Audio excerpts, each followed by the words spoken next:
सादर प्रणाम श्रोतागणों, मैं प्रीति उपाध्याय आज एक बार फिर आपका धार्मिक व्रत कथा की यूट्यूब चैनल पर हार्दिक स्वागत करती हूँ। और आज मैं आपके लिए लेकर आई हूँ पुरुषोत्तम मास महात्म्य का 20वां अध्याय। तो 20वां अध्याय शुरू करने से पहले मैं आपसे एक निवेदन करना चाहती हूँ कि आप बीच में से किसी भी वीडियो को ना देखें, क्रमशः वीडियो को देखें, अध्याय 1, 2, 3 इस तरह से। अगर आप बीच में से किसी भी वीडियो को देखते हैं तो आपको किसी भी कथा के विषय में कुछ जानकारी प्राप्त ना होगी, बल्कि आप असमंजस में ही रहेंगे। तो आइए अब शुरू करते हैं हम 20वां अध्याय।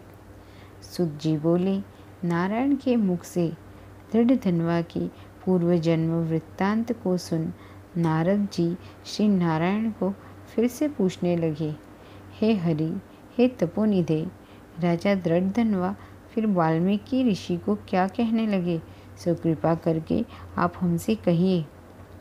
नारायण बोले, हे नारद, राजा दृढ़ धनवा वाल्मीकि ऋषि से बोले, हे मुने, यह मोक्ष देने वाला पुरुषोत्तम मास व्रत कैसे करना चाहिए और कैसी तथा किसकी पूजा करनी चाहिए, वह इसकी विधि क्या है, सो आप कृपा करके लोगों के हित के लिए हमसे कहिए। वाल्मीकि ऋषि बोले, हे राजन, ब्रह्म मुहूर्त में उठकर पर ब्रह्म का चिंतन कर शौचादि जाए, फिर स्नान प्राणायाम करके संध्या वंदन करें। जब तक सूर्य का दर्शन न हो गायत्री का जप करता रहें। फिर सूर्य के मंत्रों से सूर्य को अर्घ्य देवें और सायंकाल अपने पैरों तक भूमि को प्रणाम करें। फिर यस्य स्मृत्य इस मंत्र से प्रार्थना करें।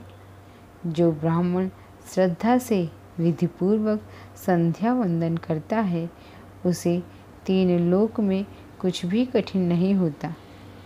यह सब कृत्य दिन में पूर्व भाग का है। इस तरह नित्य कर्म करके हरि का पूजन करें। फिर व्रती पुरुष शुद्ध हो वाणी को नियम में कर शुद्ध गोल व चौकोर गोबर से लिपी हुई भूमि हर व्रत की सिद्धि के लिए चावलों से 8 दल वाला कमल बनावे। फिर स्वर्ण, चांदी अथवा तांबे या मिट्टी का नवीन छिद्र रहित शुद्ध कलश उस मंडल के ऊपर स्थापित करें। फिर उस कलश से तीर्थ का जल भर दें। इस प्रकार कलश स्थापना कर उसमें सब तीर्थों का आह्वान करें। गंगा, गोदावरी, कावेरी, सरस्वती मेरी शांति के लिए, पापों का नाश करने के लिए आओ।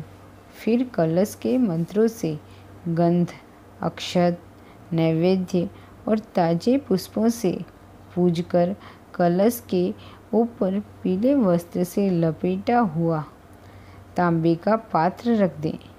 फिर उस पात्र के ऊपर राधा कृष्ण जी की मूर्ति स्थापित करें। फिर भक्ति युक्त हो विधि से पूजन ध्यान करें। तो दोस्तों, यह 19वां अध्याय पुरुषोत्तम मास के महात्म्य का यहीं समाप्त होता है। इसके आगे की कथा हम बताएंगे आपको अगली वीडियो में। तो आपको अगर यह वीडियो अच्छी लगी हो तो लाइक कीजिए, फैमिली और फ्रेंड्स के साथ में शेयर कीजिए। कमेंट बॉक्स में राधे राधे लिखकर अवश्य बताएं कि आपको ये वीडियो कैसी लग रही है। और वीडियो को अंत तक देखने के लिए मैं आपका बहुत बहुत अभिवादन करती हूँ। धन्यवाद।